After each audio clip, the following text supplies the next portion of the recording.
Assalamualaikum warahmatullahi wabarakatuh.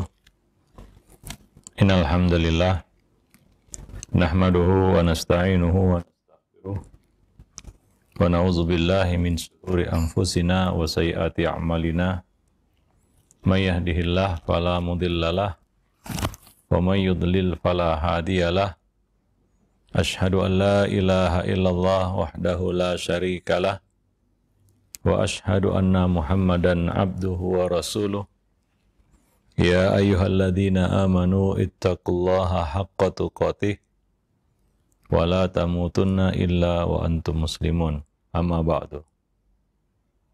Para pemerhati roja, kaum muslimin dan muslimat yang dimuliakan Allah, alhamdulillah, segala puji hanyalah milik Allah, Rabb semesta alam. Salawat dan salam atas Nabi kita Muhammad sallallahu alaihi wasallam, keluarga beliau, sahabat beliau, dan umat beliau sampai hari kemudian. Para pemerhati roja, kaum muslimin dan muslimat yang dimuliakan Allah, alhamdulillah di hari yang ke-19 kita berpuasa di bulan Ramadan. Kita masih diberi kesehatan, keafiatan, hingga dapat melaksanakan segala aktivitas dan kegiatan kita. Kita masih bisa mengerjakan kewajiban-kewajiban agama kita. Dan pada kesempatan siang ini, kita kembali bertemu untuk melanjutkan pembahasan yang kita angkat dari buku Talbis Iblis. Berikut ini kita akan lanjutkan pembahasannya, yaitu Talbis Iblis terhadap kaum sufi terkait klaim tawakal, namun tidak mau berusaha dan tidak siap siaga dalam persoalan harta. Diriwayatkan dari Sunnun Al-Misri, dia bercerita, aku sudah berkelana bertahun-tahun. Selama itu aku tidak pernah benar-benar bertawakal kepada Allah kecuali sekali saja. Suatu ketika aku mengarungi lautan dengan menumpang sebuah perahu. Tiba-tiba perahu yang aku tumpangi itu pecah. Dan aku pun berpegangan pada kayu dari pecahan perahu itu. Aku bergumam dalam hati, jika Allah tetapkan engkau akan tenggelam, kayu ini tidak akan berguna untukmu. Maka aku melepaskan kayu tersebut dan berenang di air hingga tiba di tepi pantai. Diriwayatkan juga dari Muhammad, dia berkata, aku bertanya kepada Abu Yaqub Az-Zayyat tentang tawakal, hakikat tawakal. Az-Zayyat mengeluarkan uang dirham miliknya, baru menjawab pertanyaanku. Dia memberikan tawakal itu haknya, sesuai perkataannya. Aku malu menjawab pertanyaanmu, sedang aku masih menyimpan sesuatu. Ini tawakal yang dianggap sebagai suatu hakikat tawakal oleh kaum sufi. Ya, yaitu meninggalkan asbab. Bahwa asbab tidak pengaruh dalam bab tawakal. Bahwa tawakal boleh tanpa asbab. Ibnul Jauzi mengatakan, minimnya ilmu agama menimbulkan kerancuan seperti ini. Andai orang-orang itu tahu, mereka tahu hakikat tawakal, tentulah mereka akan menyadari bahwa tidak ada pertentangan antara tawakal dan usaha, ikhtiar. Tawakal adalah bersandarnya hati kepada Allah Subhanahu wa taala semata. Dan ini tidak berseberangan, tidak bertentangan dengan pergerakan raga ataupun badan dalam rangka berusaha ataupun melakukan antisipasi. Allah Subhanahu wa taala berfirman di dalam surat An-Nisa ayat 5, وَلَا تُؤْتُوا السُّفَهَاءَ أَمْوَالَكُمُ الَّتِي جَعَلَ اللَّهُ لَكُمْ قِيَامًا. Artinya, janganlah kamu serahkan kepada orang yang belum sempurna akalnya harta mereka yang ada dalam kuasamu, yang dijadikan Allah sebagai pokok kehidupannya. Maksudnya adalah dijadikan sebagai penopang raga kalian. Ya. Allati ja'alallahu lakum qiyama, yaitu harta itu. Ya, maka itu usaha supaya tidak habis harta itu, sehingga tidak ada sesuatu untuk menghidupi raganya ataupun jasmaninya. Artinya kita juga harus melakukan tindakan antisipasi, ya, supaya kita bisa melanjutkan hidup. Nabi sendiri pernah menggadaikan baju perang beliau untuk kebutuhan makanan pokok keluarga beliau selama 1 tahun. Apakah itu bertentangan dengan tawakal? Ya, tawakal saja. Nggak usah menggadaikan baju perang. Tidak, Nabi mengajarkan kepada kita, ya harus ada usaha, ikhtiar yang konkret, yang real, untuk bisa menyambung hidup. Ya, bukan hanya bersandar kepada Allah lalu tidak mau berusaha, itu bukan tawakal.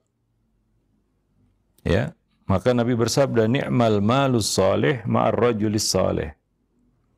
Sebaik-baik harta yang baik adalah harta yang dimiliki di tangan orang yang saleh, yang mengerti bagaimana dia menggunakan harta itu dengan baik. Itu sebaik-baik harta. Nabi SAW juga berkata, innaka antada'a warasataka aghniya khairun min antada'ahum 'alatan yatakaffafun nas. Sungguh, lebih baik kamu meninggalkan ahli warismu dalam kondisi berkecukupan daripada kamu meninggalkan mereka dalam kondisi miskin, fakir, sehingga harus meminta-minta kepada orang lain. Ini kondisi fakir, ya. Hingga dia harus minta-minta kepada orang lain.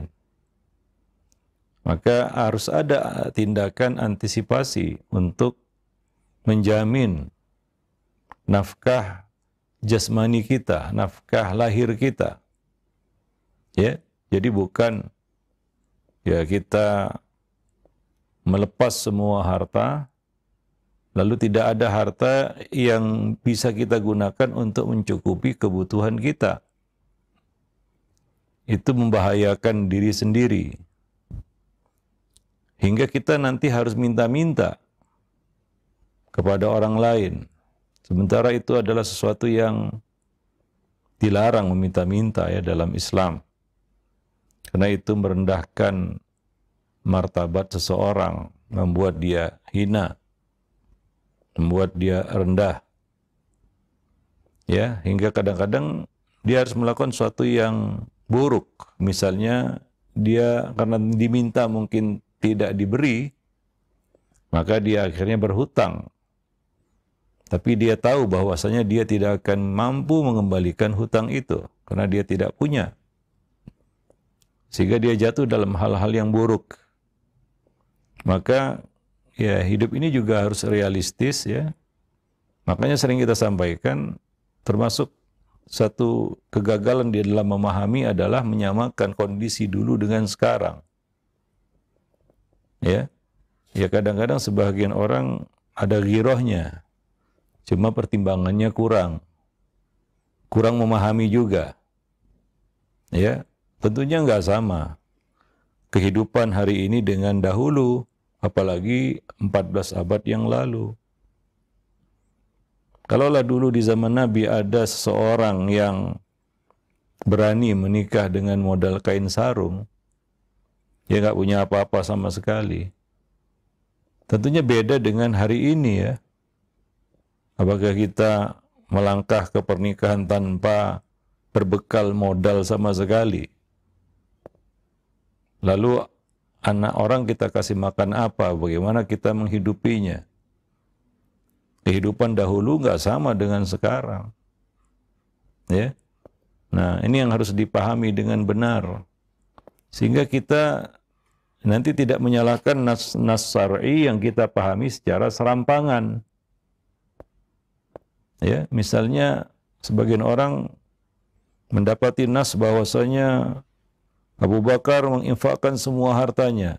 Ya, kita harus tahu juga semua hartanya di sini bukan ludes sehingga dia tidak punya sesuatu untuk menghidupi dirinya dan keluarganya. Ya, bukan itu maksudnya.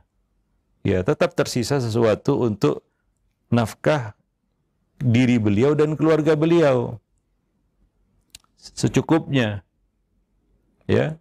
Nah, dan juga kita harus tahu kehidupan dahulu nggak sama dengan sekarang. Ya, sekarang ya kita harus betul-betul ya mungkin menyisihkan sesuatu sebagai tindakan antisipatif. Harta cadangan yang kalau ada apa-apa itu bisa kita andalkan. Ya. Ya, tidak gegabah sembrono menghabiskan harta kemudian setelah itu tidak ada sesuatu yang bisa menghidupi dirinya dan keluarganya. Lalu bagaimana dia bisa hidup? Ya. Nah, jadi jangan sampai salah memahami bahwa kondisi dulu dengan sekarang itu berbeda. Ya. Kalau sekarang kata orang semuanya serba bayar. Kita hidup misalnya di perumahan harus bayar IPL. Ya. Ada uang sampah, uang keamanan, dan lain sebagainya. Listrik bayar, air bayar. Sekolah bayar, anak sekolah bayar. Ya, jadi nggak sama seperti dulu. Mungkin nggak ada bayar-bayar seperti itu. Lalu kita samakan, lalu kita abaikan kewajiban-kewajiban kita. Hingga akhirnya ada yang nunggak IPL 1 tahun, padahal dia tinggal di komplek. Ya, ada yang molor bayar sewa rumahnya, ada yang molor bayar listriknya, akhirnya diputus. Ya kalau rumah sendiri, kalau rumah sewa gimana? Itu kan kewajiban yang menyewa, yang menempati rumah itu. Jadi ada tuntutan-tuntutan hari ini yang nggak ada dulu. Ya maka nggak bisa kita ambil hadis itu, wah saya ingin mendekahkan semua harta saya seperti halnya Abu Bakar misalnya. Ya kita mungkin salah memahami. Ya semua di situ bukan berarti ludes sama sekali, nggak ada tersisa sedikit pun, enggak. Ya, nah demikian. Wallahu a'lam bishawab. Nabi punya harta hingga ada sesuatu yang bisa digadaikan ya, untuk kebutuhan makanan pokok keluarga beliau selama 1 tahun. 1 tahun. Dan ini kan tidak menafikan tawakal.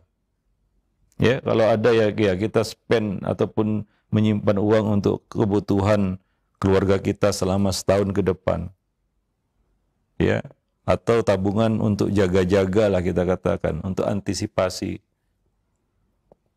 Ya, karena sekarang ini ya kalau kita sehat-sehat aja mungkin ya alhamdulillah. Kalau jatuh sakit ke rumah sakit ya harus bayar juga.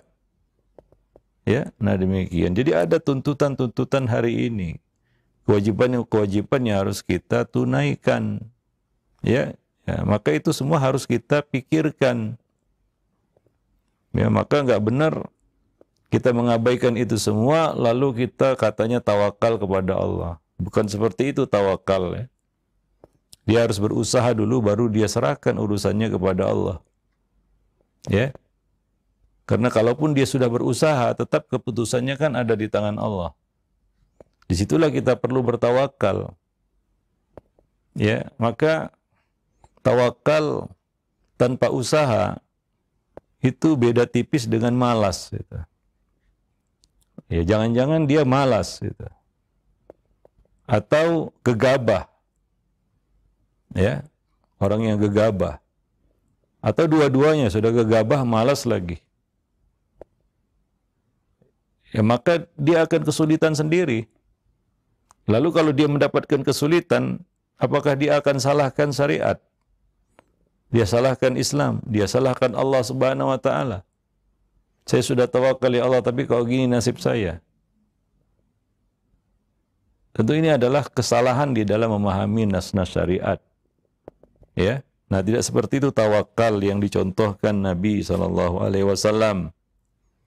Ya, maka Nabi berkata, engkau tinggalkan ahli warismu, keluargamu dalam kondisi keadaan cukup, agnia, artinya cukup. Itu lebih baik daripada kamu tinggalkan dalam kondisi fakir, melarat, nggak punya apa-apa, hingga harus minta-minta kepada manusia. Nah, demikian. Oleh karena itu Nabi berdoa kepada Allah agar dihindarkan dari hidup melarat, fakir. Ya. Karena itu adalah bi'sad daji', seburuk-buruk teman, seburuk-buruk pendamping. Artinya seburuk-buruk keadaan. Ya, maka jangan sampai melarat ya. Orang Islam jangan melarat. Ya. Miskin mungkin ya, tapi melarat jangan. Ya, nah supaya nggak melarat itu gampang sebenarnya. Jangan malas, itu aja. Ya, kalau ingin tidak melarat hidupnya, jangan malas. Maka kata Nabi, seandainya seorang itu mengambil seutas tali, lalu pergi ke hutan mencari kayu bakar, lalu dijual di pasar, itu menunjukkan apa? Dia mau berusaha dan tidak malas. Kalau orang malas, ya boro-boro dia mau melakukan itu. Mungkin dia lebih memilih duduk-duduk saja, tidur-tiduran, ya, tidak mau bergerak, tidak mau berusaha, lalu berharap rezeki turun dari langit. Ini mimpi di siang bolong. Ya, maka berusaha kata Nabi. Ya, minimal yang paling mudah dan simpel. Ya, cari kayu bakar di hutan. Ya, itu satu contoh saja sebenarnya ya. Ya, nggak harus itu juga. Artinya berusahalah apapun yang kamu bisa lakukan. Apalagi hari ini ardullah wasi'ah. Fatuhajiru fiha. Bumi Allah ini luas. Kamu bisa mengais rezeki dimanapun kamu berada. Ya, nah demikian. Ya, kamu bisa pergi ke sana kemari untuk mencari rezeki, mengais rezeki. Ya, maka kegiatan kita mengais rezeki itu juga dikategorikan sebagai satu bentuk ibadah. Ya, kalau niatnya itu niat kita mencari rezeki itu adalah untuk menjaga kehormatan diri kita. Ya, supaya kita tidak jatuh melarat dan harus minta-minta kepada manusia. Nah, demikian ya. Dan Allah yang memerintahkan kita bertawakal juga memerintahkan kita agar kita bersikap siap siaga. Seperti firman Allah Subhanahu wa taala dalam surat An-Nisa, "Khudhu hidrakum." Khudhu hidrakum. Bersiap siagalah kamu. Ya, artinya ya semuanya harus ada persiapan. Ya, kita mengarungi hidup ini juga harus ada persiapan. Ya, kita menempuh misalnya kehidupan rumah tangga, kita menikah juga harus ada persiapan. Enggak modal nekat.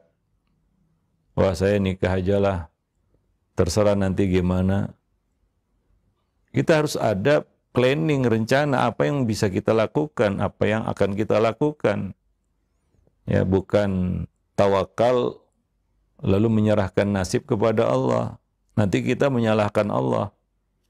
Ya, kalau terjadi sesuatu yang tidak kita inginkan, ya maka berusahalah, Allah kasih jalan itu. Ya, nah demikian. Ya, sebagian orang menempuh kehidupan rumah tangga modal nekat aja. Ya, artinya betul-betul tidak ada dalam gambarannya bagaimana dia akan menghidupi anak istrinya. Lalu yang dia andalkan adalah bersandar pada orang tua gitu. Ya, ini kan masih bocah, berarti belum dewasa. Mungkin dia belum memiliki kesadaran yang penuh kenapa dia menikah itu. Maka Nabi mengatakan kepada para pemuda, jika mampu, sudah mampu, ba'ah. Nabi mengatakan, ya ma'syarus syabab, ya, wahai para pemuda, man istata' minkumul ba'ah. Barang siapa di antara kamu yang sudah mampu ba'ah, istita'ah, punya istita'ah, kemampuan untuk ba'ah. Para ulama menjelaskan yaitu mampu memenuhi kebutuhan lahir dan batin. Ya, minimal test case-nya adalah dia memenuhi kebutuhan dirinya dulu. Dia punya gambaran gitu. Ingat, kehidupan sekarang nggak sama seperti dulu. Ya, nah demikian. Jadi pemahaman seperti ini yang harus diberikan kepada ya mungkin anak-anak muda, ya supaya mereka menjadi anak muda yang kreatif gitu ya. Ya mampu menjawab tantangan kehidupan. Ini menunjukkan mereka sudah matang dan dewasa. Ya. Nah, demikian. Bukan diajari tawakal yang salah begitu ya. Hingga hidupnya bersandar terus. Ya, menengadahkan tangan terus, mengharapkan bantuan orang lain. Ya, kalau orang tuanya masih hidup. Ya, qadarullah misalnya orang tuanya ketika dia menikah dalam kondisi seperti itu, dia bersandar sama orang tua karena orang tua mati-matian backupnya. Kemudian orang tua ini pergi, mati misalnya.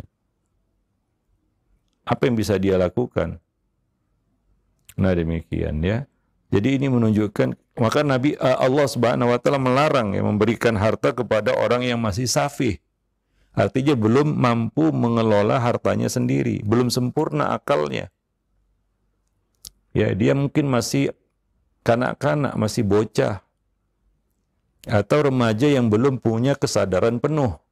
Masih setengah sadar gitu ya. Yang bisanya cuma menghabiskan harta. Nah demikian. Wallahu a'lam bishawab. Demikian pula dalam ayat yang lain Allah Subhanahu wa taala mengatakan wa'iddu lahum mastata'tum min quwwah. Dan persiapkanlah dengan segala kemampuan kamu untuk menghadapi mereka. Dengan kekuatan yang kamu miliki untuk menghadapi mereka. Perang pun perlu usaha, ikhtiar, strategi ya. Bukan ngawur-ngawuran juga gitu. Itu musuh. Lalu kita maju ke depan begitu tanpa perhitungan. Itu juga keliru. Ya, itu juga keliru. Nabi tidak mengajarkan seperti itu. Ya, Nabi mengajarkan kepada kita walaupun beliau seorang nabi, tapi di dalam peperangan-peperangan yang beliau jalani, beliau tetap berikhtiar, bahkan ikhtiar yang maksimal. Memakai ya kita katakan siasat-siasat perang yang terkini gitu. Ya kalau bisa yang tidak diketahui oleh musuh. Ya, nah demikian. Setelah itu baru tawakal kepada Allah. Ya maka coba lihat Nabi ketika keluar untuk berhijrah, untuk menghindari, mengelabui kejaran orang-orang musyrik, Nabi itu mengarah ke selatan, sementara Madinah itu ke arah utara. Untuk mengelabui, ya enggak ada jejak yang mereka bisa ikuti. Mereka kehilangan jejak Nabi. Kemana ini Nabi? Mereka tahu ya bahwa Nabi akan hijrah ke Madinah karena sudah banyak sahabat-sahabat Nabi yang sudah hijrah sebelumnya ke Madinah. Itu usaha itu untuk mengelabui musuh. Maka Nabi mengatakan al-harbu khud'ah, perang itu tipu daya. Itulah salah satu ikhtiar. Bukan mentang-mentang beliau Nabi kemudian wah maju aja begitu pergi ke utara. Sementara musuh tahu bahwa beliau akan mengarah ke utara. Ini strategi, ini siasat. Bahwa Nabi juga melakukan hal seperti itu. Ya di dalam perang Uhud misalnya, Nabi mengambil posisi yang membelakangi matahari dan membiarkan ya pasukan-pasukan musyrik di hadapan beliau menghadap matahari. Nah ini tentunya tidak menguntungkan mereka, menguntungkan Nabi. Ini siasat juga, berikhtiar. Ya, bukan hantam kromo begitu. Wah, ini kita akan menang karena kita dibantu malaikat. Enggak seperti itu. mentalitas yang dibangun Nabi dengan para sahabat, kepada para sahabat, tidak. Berikhtiar. Nabi menempatkan pemanah di Jabal Rumat, ya, untuk antisipasi. Nabi berpesan, jangan turun apapun yang terjadi. Ternyata mereka melanggar. Musuh tahu dan melakukan manuver. Waktu itu Khalid ibn Walid belum muslim. Dia merebut Jabal Rumat itu. Dan bisa memberikan pukulan telak dan kekalahan kepada kaum muslimin. Kekalahan pertama. Maka perang Uhud itu dianggap sebagai salah satu kekalahan. Itu yang dikatakan oleh Abu Sufyan di hadapan Heraklius. Kami berperang bersama menghadapi beliau. Kadang kami kalah, kadang kami menang. Kemenangan yang mereka klaim itu adalah di Uhud. Gitu. Karena di situ terbunuh, ya gugur lebih kurang 70 kaum muslimin. Syuhada. Yang dikenal kemudian dengan sebutan syuhada Uhud. Termasuk di situ, ya Mus'ab bin Umair, Hamzah bin Abdul Muttalib, dan beberapa sahabat-sahabat lainnya. Ya, karena mereka melanggar perintah Nabi. Ya, itu ikhtiar Nabi menempatkan pemanah di Jabal Rumat itu. Ini strategi perang. Demikian pula di perang Badar, ya. Kalau kita pernah ke Badar itu, ya, melihat landscape-nya dan tempat pertempuran, medan perang yang dijalani oleh Nabi menghadapi pasukan musyrikin di Badar, itu Nabi mengambil tempat di depan mata air, sehingga musuh tidak bisa menguasainya, menempati itu. Ini strategi juga. Ya, jadi banyak hal-hal yang dilakukan oleh Nabi, ya, sebagai bentuk ikhtiar. Ya, Nabi juga punya pasukan berkuda, walaupun tidak sebanyak orang-orang musyrik, tapi punya. Karena beliau berikhtiar, perlu itu. Kavaleri juga perlu di samping pasukan berjalan kaki. Ya, nah demikian. Jadi itu contoh-contoh, ya, di dalam peperangan bahwa Nabi melakukan ikhtiar yang maksimal. Ya, bukan maju begitu saja modal nekat, tidak. Nabi tidak mengajari seperti itu. Ya, maka Allah mengatakan wa'iddu lahum mastata'tum min quwwah. Persiapkanlah dengan segala kemampuan untuk menghadapi mereka dengan kekuatan yang kamu miliki. Ya, nah jadi ada sikap-sikap yang keliru, ya, sebagian orang. Ya, lalu dia menganggap bahwa ini adalah level iman tertinggi, ya, yaitu apa? Tawakal tanpa sebab, tanpa asbab, tanpa ikhtiar. Dia mengandalkan kekuatan imannya. Nabi aja nggak seperti itu. Ya, kurang tinggi apa iman Nabi, kurang kuat apa iman Nabi dan para sahabat. Tapi tidak seperti itu diajarkan Nabi kepada kita. Ya, wallahu a'lam bishawab. Ya. Nah, demikian juga Anas bin Malik menjelaskan, ya. Seorang datang, ya, riwayat ini mungkin sering didengar juga riwayat ini. Ya, khususnya di dalam bab tawakal. Diriwayatkan dari Anas bin Malik, dia bercerita, seseorang datang menghadap Nabi. Dia bawa unta, dia menunggangi unta. Lalu setibanya di masjid, di pintu masjid, dia meninggalkan untanya di situ. Lalu masuk dan menemui Nabi. Maka Nabi kemudian bertanya hal itu kepadanya. Dia berkata, aku melepas unta itu dan aku bertawakal kepada Allah. Ya, aku bertawakal kepada Allah. Aku lepas saja unta itu, nggak diikat.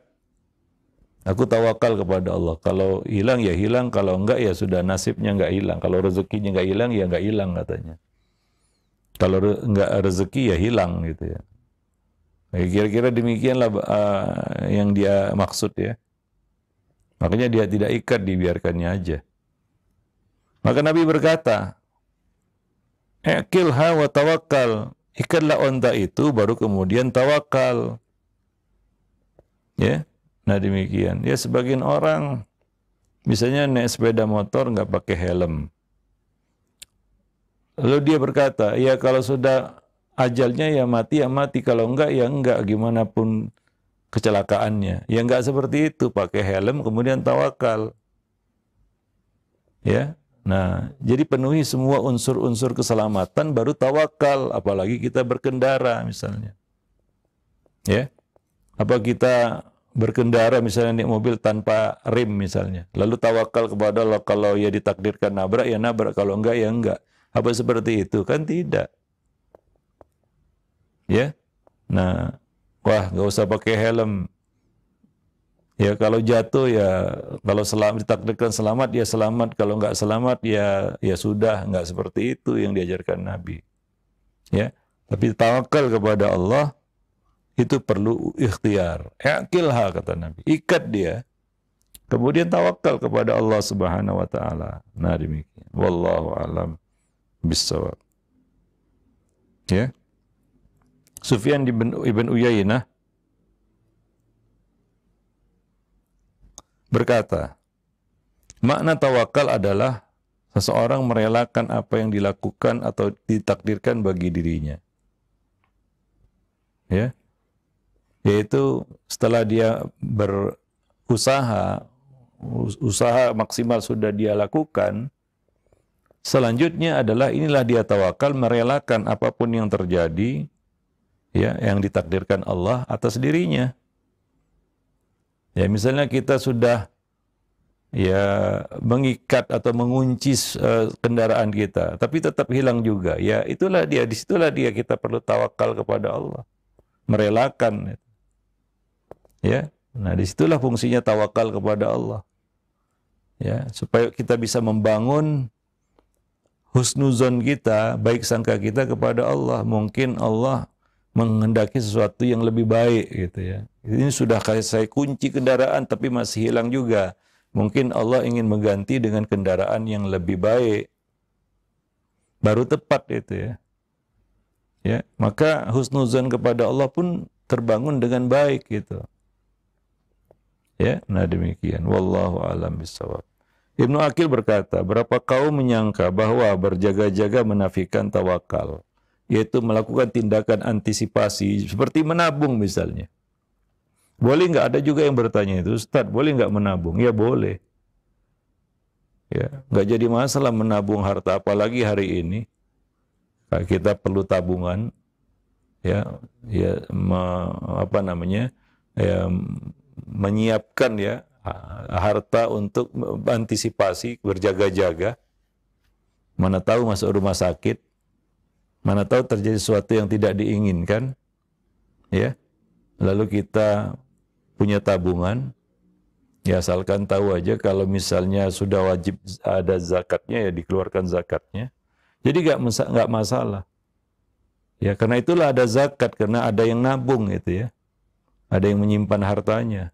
Kalau sekarang ya dia punya rekening misalnya, ya untuk berjaga-jaga, ya mana tahu dia perlu, ya atau kalaulah dia tidak, dia mungkin orang lain, dia bisa bantu orang lain. Maka menabung itu salah satu hal yang ya kita katakan sama sekali tidak menafikan tawakal. Bahkan mungkin itulah dia salah satu ikhtiar terbaik untuk tawakal. Setelah dia menabung, dia tawakal kepada Allah. Ya, kalau ditakdirkan sakit harus masuk rumah sakit, dia punya tabungan untuk bayar rumah sakit. Ya, atau untuk pengobatan, untuk beli obat dan lain sebagainya. Kalau tidak, apa dia harus minta-minta kepada orang lain untuk beli obat? Nanti dia akan jadi hina. Ya, orang lain kadang-kadang memberi, kadang-kadang tidak. Nah, sebagian orang ada yang akhirnya hidupnya murni bergantung sama orang lain dari meminta-minta. Nah, ini yang harus dihindari. Ya, nah demikian. Wallahu a'lam bishawab. Ya. Nah, jadi berjaga-jaga itu tidak menafikan tawakal seperti yang diklaim oleh sebagian orang. Karena tawakal menurut mereka itu adalah mengabaikan akibat dan mengesampingkan antisipasi.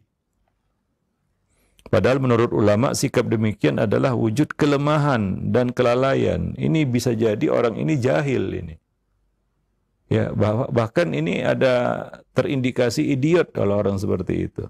Gegabah itu. Ya, cara pikirnya masih seperti bocah mungkin. Ya, bocah begitu ya. Dikasih uang berapapun habis itu. Dia nggak tahu, nggak peduli juga. Besok harus minta lagi sama orang tuanya. Ya, karena dia tahu ya masih ada yang memberinya begitu. Ya, maka berapapun uang diberi kepada bocah habis itu. Maka ya salah satu bentuk pendidikan, jangan kasih anak itu hadiah berupa uang. Ya, kalau bisa jangan pegang uang dulu begitu. Karena anak-anak itu gak ngerti. Pegang uang itu gak ngerti dia. Bagi dia uang itu macam benda sakti begitu ya. Yang bisa mewujudkan apapun keinginannya begitu. Sudah habis, dia nggak tahu. Ya, dia nggak sadar juga bahwa dia akan minta lagi sama orang tuanya begitu. Nah, kalau mental seperti terbangun terus, ini kan rusak baginya begitu ya. Nah, sebagian orang ada yang sudah dewasa, bahkan bukan bisa dikatakan tua, ya tapi cara berpikirnya masih kanak-kanak seperti bocah begitu. Ya, nah demikian. Wallahu a'lam bishawab. Ya, yang parahnya adalah kalau dia punya sikap seperti itu karena kesalahpahaman di dalam memahami dalil-dalil agama. Lalu dia menyandarkan ini adalah salah satu sikap dalam beragama. Nah, ini yang parah ini. Seperti kaum sufi ini. Dia tinggalkan anak istrinya tanpa nafkah, lalu dia keliling-keliling ke sana kemari. Alasannya dakwah. Lalu dia katakan, saya tawakal kepada Allah, saya serahkan anak istri saya kepada Allah. Ya, enggak seperti itu. Ya, ada sebagian yang berdalil dengan kisah Nabi Ibrahim gitu ya, meninggalkan Hajar dan putranya Ismail ya, di Baitillah. Itu Nabi ya. Dan itu Nabi Ibrahim melakukannya atas dasar perintah Allah. Nah, dia meninggalkan keluarga seperti itu atas perintah Allah dari langit atau gimana? Ya. Wallahu a'lam bishawab. Ini kadang-kadang sebagian orang nggak ngerti dalil yang dia pakai sendiri begitu. Lalu berdalil dengan hal-hal yang kadang-kadang nggak nyambung gitu. Siapa dia? Siapa Nabi Ibrahim? Nabi Ibrahim meninggalkan putranya dan istrinya di samping atau di Baitillah ya, di Ka'bah ya. Waktu itu belum ada penghuninya, belum ada Mekah lagi. Itu atas dasar perintah Allah. Tempatnya pun Allah yang menentukan di situ. Allah yang jamin. Karena itu perintah Allah Subhanahu wa taala. Beliau seorang nabi dapat wahyu. Nah, kita ini bukan nabi dapat wahyu kemudian meninggalkan keluarga anak istri tanpa nafkah. Lalu kita berdalil, beralasan dengan kisah Nabi Ibrahim. Itu enggak tepat. Ya, wallahu a'lam bishawab. Itu sama seperti ada yang bertanya kepada Syekh bin Baz. Ya, tentang orang yang disuruh bapaknya, ayahnya untuk menceraikan istrinya. Lalu berdalil juga dengan kisah Nabi Ibrahim dan Nabi Ismail ya. Atau berdalil dengan kisah Umar dan anaknya yaitu Ibnu Umar. Bahwa Umar pernah menyuruh Ibnu Umar untuk menceraikan istrinya. Nah, ini ada yang bertanya, ayah saya menyuruh saya untuk menceraikan istri saya. Apakah harus saya turuti? Maka beliau menjawab, jangan, lihat dulu keadaannya. Kenapa? Apa alasannya? Karena ayahmu bukan Umar, kamu juga bukan Ibnu Umar. Artinya, untuk mencocokkan satu keadaan dengan keadaan yang lain, itu harus ada korelasinya. Harus nyambung itu. Ya, bukan asal, apa namanya kita katakannya, asal-asalan gitu ya, ngasal, lalu menyangka saya telah melakukan satu dalil syar'i begitu ya, atau menyontoh salaf gitu. Padahal salah. Nggak seperti itu. Hakikatnya nggak seperti itu. Maka Syekh bin Baz mengatakan, ayahmu itu bukan Umar. Hingga tahu kenapa harus seorang istri harus diceraikan. Dan kamu juga bukan Ibnu Umar. Ibnu Umar suami yang baik gitu. Ya. Ya, yang ngerti gitu. Sehingga Umar tahu alasan kenapa istri itu harus diceraikan. Nah, ini kita kadang-kadang kita bukan Ibnu Umar, jangan-jangan kita yang salah gitu ya. Kita yang harus minta maaf sama istri. Orang tua juga kadang-kadang juga nggak ngerti agama, nggak tahu mana istri yang baik, mana yang nggak baik. Lalu menyontoh dengan kisah itu, ini kan salah kaprah namanya. Ya, nah demikian. Jadi kalau nggak mengetahui dalil secara pasti, tanya dulu, pelajari dulu, baru diamalkan, jangan ngasal istilahnya. Lalu merasa bersandar dengan dalil syar'i gitu, itu kan salah itu. Itu sama dengan orang yang mukul istrinya, lalu berdalil, nah itu kan ada dalilnya dalam Quran katanya. Ya ada memang, tapi tahu nggak cara mukul yang benar? Cara mukul yang syar'i itu gimana? Coba bisa jelaskan nggak dia?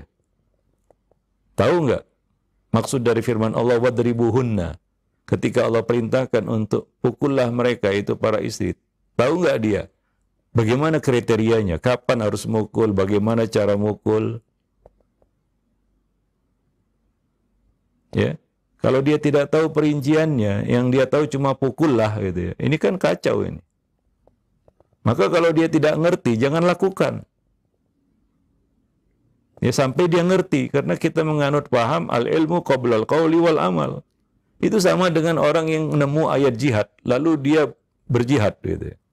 Ngasal juga itu. Ya akhirnya ngawur jadinya. Berantakan itu. Ya. Sehingga gambaran jihad yang sebenarnya jadi kabur. Ya jihad nggak seperti itu. Demikian juga di dalam bab-bab agama lainnya. Ya, harus dipahami dulu dengan benar baru diamalkan. Bukan asal-asalan begitu ya. Nah demikian. Wallahu a'lam bishawab. Ya mungkin kita akan lanjutkan lagi pembicaraan ini pada kesempatan yang akan datang insyaallah. Subhanakallah bihamdik asyhadu an la ilaha illa anta astaghfiruka wa atubu ilaik. Assalamualaikum warahmatullahi wabarakatuh.